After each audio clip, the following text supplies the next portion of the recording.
Hiç kim kalmadı dersin, hiç kim kalmadı. Bir sarı götüren çıktı, baydağı demeden boldu Türkmenin mukaddesine.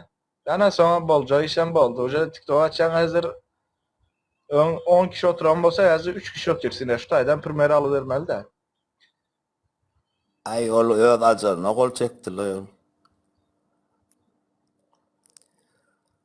Ya canına gol çeker yalı ne? İsa adam edip bilmeyiz lan. Edben bilmeyeler hiç kime.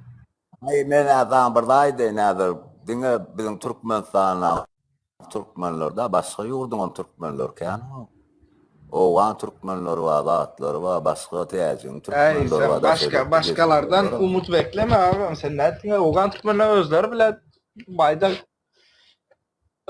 Oğan Türkmenler özlerine peydası olsa özlerine ne dertler ya? 6 milyon, 6,5 milyon Türkmen var Afganistan'da. 2 tane vekili var. Sen ne ettin ya? İran Türkmenler vapşe Ay inanma. kafa Satıp gitme. kasapsız %90 zat satma yok. potansiyeli var. İşte kasapsız kalmaya kasapsız zat yok. Emme zatın kasabı. Hani iki tane sayradı. İnsanlarla emektiler, kapçaklar.